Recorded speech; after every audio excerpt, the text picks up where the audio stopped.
Hey Metal Maniacs, we are Beekeeper, and you are thrashing it up on Dave Softee's Metal Meltdown on Metal Messiah Radio. Hey Metal Maniacs, this is Ally from Beekeeper, and you're thrashing it up on Metal Messiah Radio.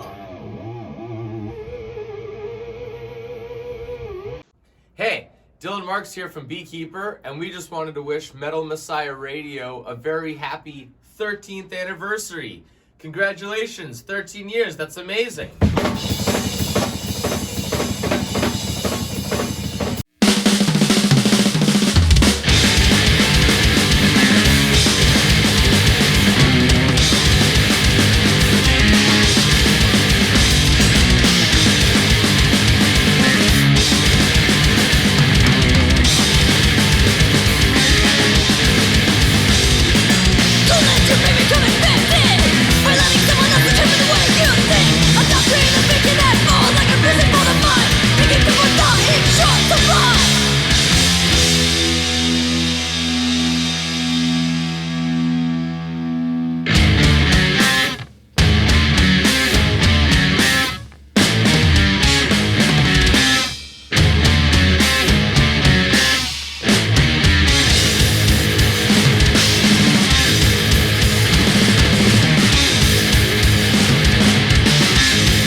Alrighty, Metal Maniacs, here we go. Please help me welcome to Metal Messiah Radio, hailing from San Diego, California, from Thrash Metal band that has been formed in 2010, Beekeeper. Here to talk about the latest news concerning the band, including Slaves to the Nothing on vinyl and new music from Beekeeper. Joining us, we have Ally Levine on guitars and vocals, Adam Wally Wollach on bass, and Dylan Marks on drums. Woo, good to be here. Thanks for having us. Welcome to the Metal Meltdown, guys. Thank you for this opportunity. And also, thank you for sending me those video promos, the radio shouts. They were killer and really fun to watch. Yeah, they were fun to make. Our pleasure. I appreciate that. My first question is, of course, how have you been out there during this COVID-19? Ally, why don't you go first? We've been good. It's definitely been an adjustment. You know, it's almost been a year of with lockdowns and restrictions and everything, and obviously no shows, but we took some time off, isolating, and we finally got back to the studio. Was that in June? It was in the summer, but we got back together and we've been practicing regularly and getting everything together for recording our next album. This is good news. So, yeah, we're playing. Very good. And I have checked out your latest CD, The Slaves to the Nothing, and this was self-released in the summer of 2017, and now you're re-releasing it on vinyl, which is great news, and this is a kick-ass heavy thrash metal offering. Let's remind the fans out there about the making of Slaves to Nothing, and then we'll talk about your signing with Metal Assault Records. So, getting back to Slaves to Nothing, could you tell us where this was recorded, what studio it was recorded in, and who was responsible for the producing, the mixing, and the mastering for this?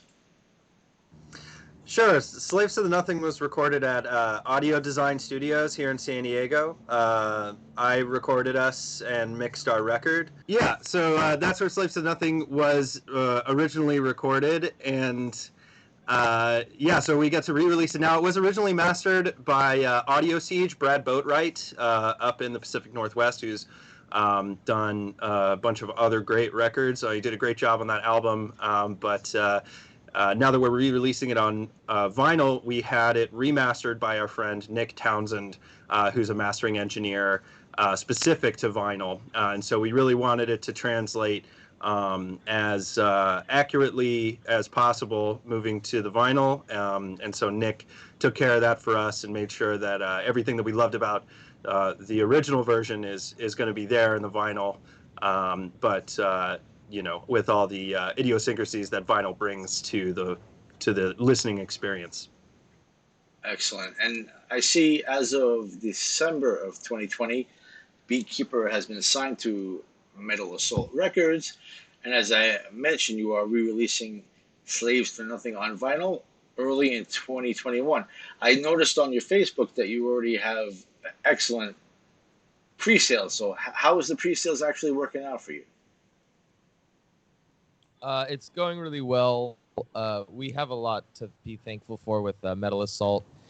They've really been doing a really great job. We originally just wanted to do it sort of just, we can't play shows, COVID, why don't we put it out on vinyl? We've always wanted to do that. That could be something fun to do while we can't play shows. And so we started talking with Metal Assault, and they really have been enthusiastic and, jumping and pushing just as much as we have been. So yeah, we have it.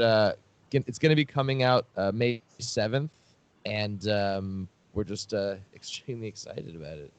Congratulations. And did you redo the CD art for the vinyl, or is it the same as the original? The art was redone. We had to adjust the layout somewhat to accommodate the slightly different dimensions of the vinyl. We also updated it with our newer logo. When Slaves to the Nothing came out, we didn't have a logo really yet. We had sort of a working one that we had around. Some of our legacy shirts has it on there still. Sebastian, who designed our Bee Babe art, also designed us our killer new Beekeeper logo, and so we imbued our new vinyl with the updated logo as well. Excellent. Sebastian Maswera. Sebastian Maswera, exactly. Excellent. Looks great, by the way. Got to tell you that. Thank you. And in addition to this vinyl release, you have been working, as you mentioned, as Ali had said, you're working on your second full offering that's going to be released through Metal Assault Records later this year. Could you tell us some more information about this offering? Do you have a working title, and do you have a certain date that you're planning on having this music brought out? I guess I'll go. Yeah, so the title for the album is Blazing Star. That's yeah, that's what we've decided on. And we're still just trying to hammer everything in and get it ready for recording in a studio. So we don't really have any set dates for recording or releasing just yet. We want to get everything perfect. I mean, what do you guys think? 2022? I mean, I don't know about in terms of the dates, but just in terms of the music, I'm very excited for it just because I feel like it's an improvement, like in every sort of way. I feel like Ally is getting to do cooler vocals on this album, more clean vocals, more different stuff. I think the riffs are cooler. I think the songs are just more exciting. So I mean, whenever it comes out, we're probably, we've been playing it a lot. They're very complicated songs, so it's like taking a long time, but it's going to be a 10-track album, and we can play a lot of it. And the vocal, we're just sort of hammering in some fine details. So hopefully we'll enter the studio soon. Okay, that's great. Yeah. That's great. And I got to tell you, while playing Beekeeper music, people from the chat have told me when they hear your music, they think of Chuck Schuldner's Death, that you're definitely influenced by that. You could tell by the sound of it. And it does shine through. So you must be seriously Chuck Schuldner fans, no doubt about it. Yeah, it's really funny. A lot of people, especially when we've played live, they say, "Oh, you sound like Death, like your vocals sound like Chuck Schuldiner." I think it's a awesome compliment for sure. And yeah, we all love the band Death and Chuck Schuldiner. It must feel great to be compared to him as that way. Yeah, definitely. Yeah. And due to this COVID, as we mentioned, I'd like to know how it's been for you in getting the focus for the new music ready for Beekeeper. And you told us about the working title, and you're planning for this to be out there in 2022. Now, making and creating and writing for this offering, could you tell us how that has been worked about? And do you have an idea where you're going to be recording the album when you get to that point? First of all, I love that you keep calling it an offering. Yeah. I just want it's one of my that words. Is what it is. That's one of my words. That is what it I is. say that all the time. Yeah, but that is what it is. I like it. Yeah. It is an offering. Yeah, that's what I call it. Yeah, no, I like thinking of it like that. So I write. I'm the pretty much the main songwriter. I write most of the music and a lot of the lyrics. So I guess like a lot of the songs have just sort of been brewing for a few years. A couple of the songs are sort of developments of stuff that didn't make the first album. But I mean, it's been tough for COVID just because, we want to play shows, but also like we just have so much that we have to get done. And, we've just been really racking our brains just trying to think, okay, we can't play shows. Like, how can we connect with people? So we've been trying to make videos. We sort of started our own video podcast on our YouTube channel, and we're just trying to like be active on social media, and we're just really trying to think like without shows, how can we, connect with our fans as much as possible. That makes sense. And what are your thoughts about the future of performing for you? Do you think this is going to happen before 2022? Do you think something's going to happen in the summertime? I'm not so sure about that, but what are your thoughts on it? I would expect probably closer to the beginning of next year, at least maybe for us. I mean, I'm sure some people will start, dipping their feet back into the proverbial waters, so to speak. And, and we are anxious to get back to playing shows, but really our priority, regardless right now, is our new record and getting into fighting shape for the studio. So I suspect we'll really be prioritizing that even once shows return. But once, we've kind of conquered that part of our process, then I'm sure we'll be wanting to share some of our new material with the public. And, once it's safe, I'm sure we'll be extremely excited to start playing shows again. And your friends will be more excited as well. Certainly. I'm sure everyone's excited to get back to experiencing live music and live metal in particular. Oh, yeah. I'm sure it's going to be insane once that does come back. Yeah. And yeah. It's going to be nuts. The best thing we can really do right now, because you can't do any performances, is to inform the fans on how they can get Beekeeper merch. So I want to give some links, and then we want to talk about, I noticed you have a nice variety of merch, so I want to spread the word on that. First, I'm going to give your homepage, www.beekeepermetal.com, and then you have beekeepermetal.bandcamp.com. Your Facebook is facebook.com/beekeepermetal, and you even have Instagram, Beekeeper Metal there. So which of these links would you think would be the best? Would it be your Facebook, or would it be your homepage? Maybe your homepage? Yeah, beekeepermetal.com. Right. It links you to everything pretty much, and just search Beekeeper Metal. There you go. Yeah. On everything. Right. Make it easy for the fans. And so, how many copies of the vinyl have you had pressed? Do you think you're going to sell out before you have enough to go around?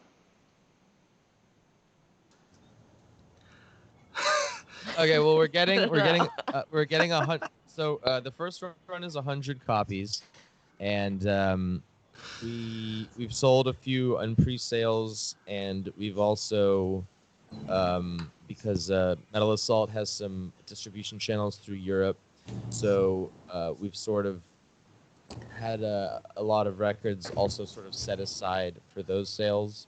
So ostensibly we only have about like 40 left that are not accounted for.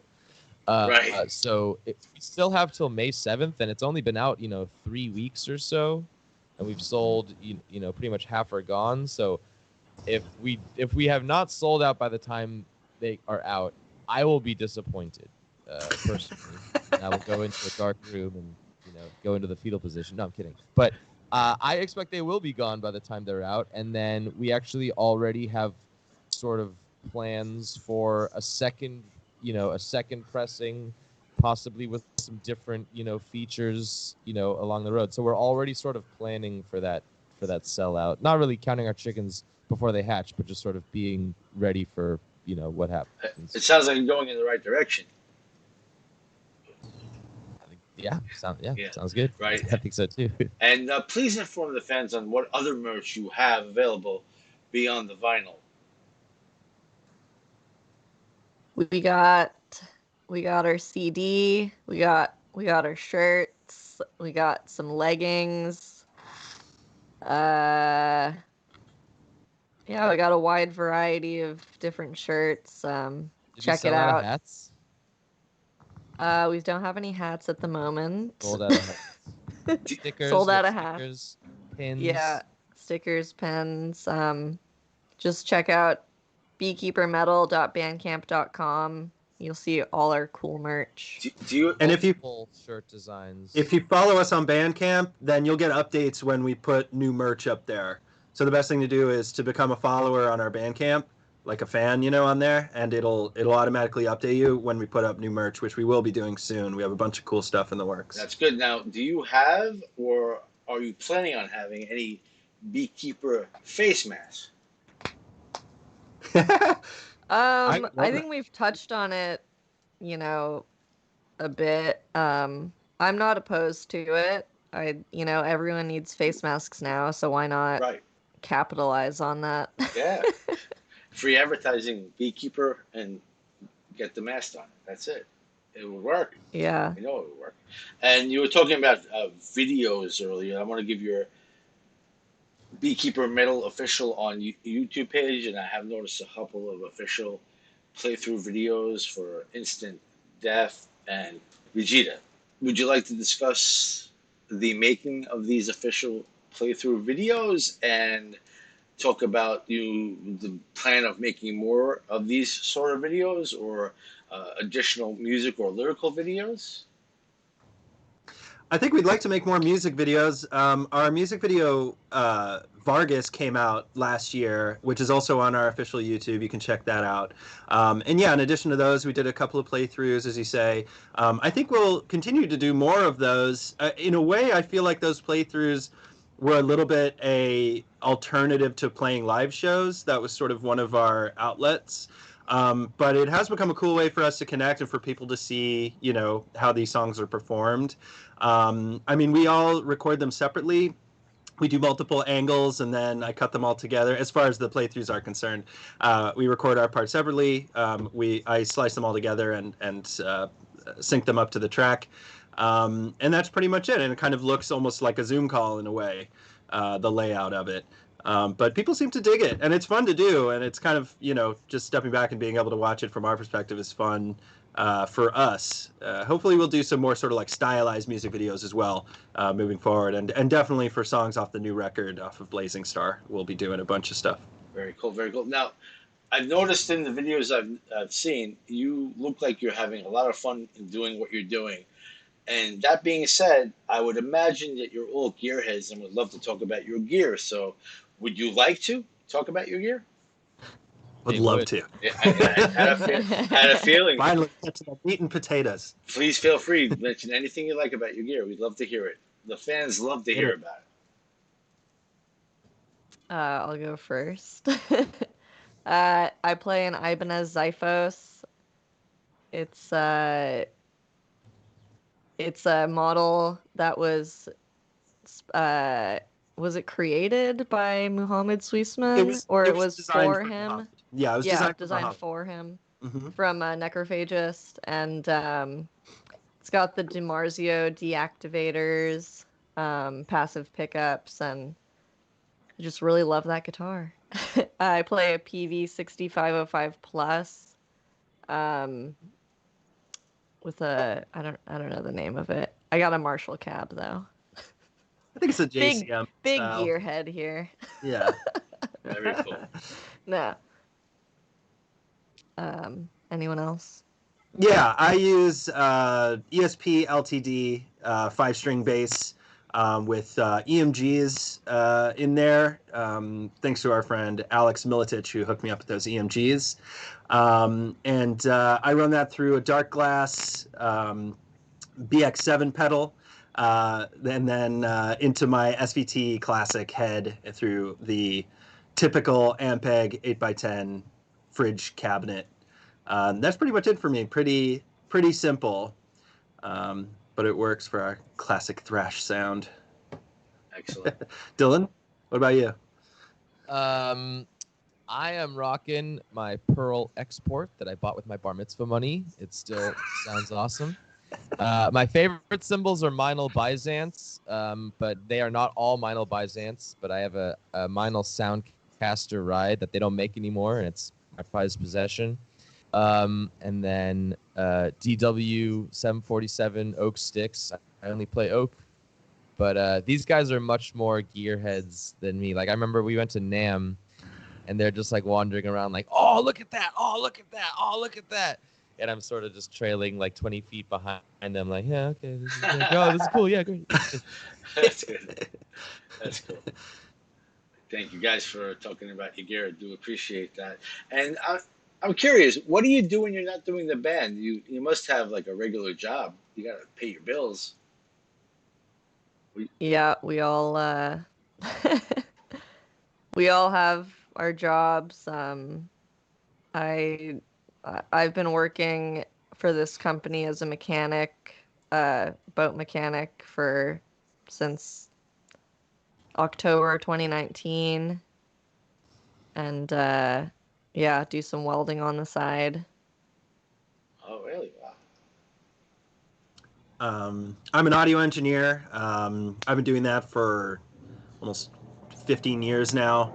I recently took a position as a studio technician at PlayStation, the video game development company, and so I've been doing that for the last year. Nice. Yeah, you're the technical one of the band, I understand. I mean, it depends. It depends on the thing. Ally and Dylan are both extremely intelligent and bring a lot to the table on a technical level as well. But I do I appreciate their trust in me taking the engineering and sort of production side of it, and sort of spearheading that part of it. Wally spends a lot of his time working on Skype. Mm. Oh, yeah. All right. And Dylan, what do you do? So before COVID, I used to do an after-school music program in elementary schools, as well as sort of did private music lessons and also delivered pizza, just sort of an amalgam of income. But ever since COVID, it's sort of kind of wiped off the teaching music in elementary schools. So I essentially have just been doing pizza full time and have a couple students. But it's coming up on it's coming up on a year since March of just doing full time pizza, and I'm sort of getting a little pizza out. I've realized that a lot of metal people in bands do deliver pizza. That's how they're making their living, and they're making good money doing it too. Yeah, I mean, Dime Bag and really? Vinnie Paul. Yeah, Yeah, That's great. yeah. I just had, they used It- to. yeah, yeah. It's a great job for a musician, because I mean, you just get to spend so much time listening to music, but not only that, you just get to spend so much time sort of like thinking about music, and like I couldn't tell you how many hours I've spent listening to like recordings of us playing and like trying to write lyrics while I'm delivering pizza, or like just thinking about like how a riff doesn't work and like how I could like retool a section, and just so much like dedicated time I've had to just sort of daydream and just sort of wonder about the music that we play and what it all means. And I literally believe that like I wouldn't be able to like I'm really grateful for how much time I've had to just sort of blankly just sort of wonder about like music and figure things out. So, I love it. It's also flexible for touring musicians. You're able to, dip out for a month or so and come back and still have a job. So that's a big value add for a job like that. This is true. And you got to really hustle though to make a buck with that. But I recently had a conversation with Glenn Shannon of Necronomicon, and that's exactly what he does, and he's really happy doing it. He makes a lot of money, he said. So there's money to be made in the pizza business, yeah, for sure. Delivering it. Everyone loves pizza. Yeah, exactly. Yeah. Yeah, and I want to thank all of you for joining us on Metal Meltdown on Metal Messiah Radio. I believe we learned a lot about what's going to be happening in the future of Beekeeper. I just want to put it out there. When you have your new release set in stone, please contact me so we can set up a follow-up interview to talk about the new offering. Definitely. I would love that. Promise. Before we go, I want to, first of all, ask you if you'd like to say anything to your fans that are tuning in right now. And in addition to that, I want to make sure that we covered everything that you want to cover. That being said, if there's something else that you'd like to mention that we have yet to discuss, I want you to be free. Feel free to talk about anything that you'd like. I just want to reiterate, Dylan sort of mentioned it earlier in passing, which is our podcast, our video podcast, which we have on our YouTube called Bee's Company. So definitely head over to our Beekeeper official YouTube page. We just released our 4th episode. They're super funny. We talk a lot about metal and we play games and stuff. So, if you enjoy listening to us chat on here, definitely go check out our Bee's Company podcast. Excellent. We'll have to do that. It is my niece's birthday, so I just wanted to wish my niece Simone happy birthday. Very nice. Very nice. Oh, now you go. I was just going to mention, too, that Slaves to the Nothing is going to be released on cassette as well via Molten Magma.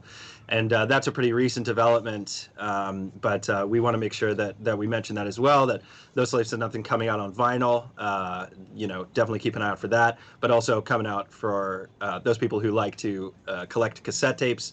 Slaves to Nothing also coming out on cassette soon, so keep an eye out for that. That is interesting, though. Yeah, cassettes, I never had luck with cassettes. Either they get warped or the player eats them up. So the resurgence of cassettes, I never could understand that, but that's pretty popular though these days. It really is. There's a whole Yeah. cassette world out there. I know. Yeah, exactly. I know. I think it's just more like the old school feel, and people just want to like have that, you know, sense of it's more just a collector's item, I feel. And But nostalgia. yeah, more power to them. Yeah, we're happy to complement that taste for some people. That's cool. And would you like to say anything to your friends that are tuning in? Thanks for listening. Yeah, and thanks for sticking with us, watching our videos while we're not able to play shows, and just all the awesome, wonderful, nice things you guys say online. We read it all, and it means a lot to us. So thank you, and thanks for having us, Dave. Oh, Yeah. Yeah. Thank you. Thanks for everything you've done leading up to this interview. I want to wish you all great success and be safe in 2021. And I look forward to the future where we could have future interviews for every new release you have. If you'd like to do that, you'll be a regular guest on Metal Meltdown, and just do what you do, and we will have you back on the show. Hell yeah. Thanks, you. Dave. All right, let's go. Thanks for having Oh, us. my pleasure, and great to get to know you. And keep in touch, and let me know when you have future news, and I'll help spread the word. Whether it's a video, whether it's selling out of your vinyl, or whatever it may be. Which it sounds like you're going to sell out of your first pressing pretty fast. So congratulations on that as well. Thank you. Yeah, fingers crossed. All right. Well, thanks again for the interview. Until the next time, let's crank up some more Beekeeper, and let's crank it up loud. Let's do it. Crank it up.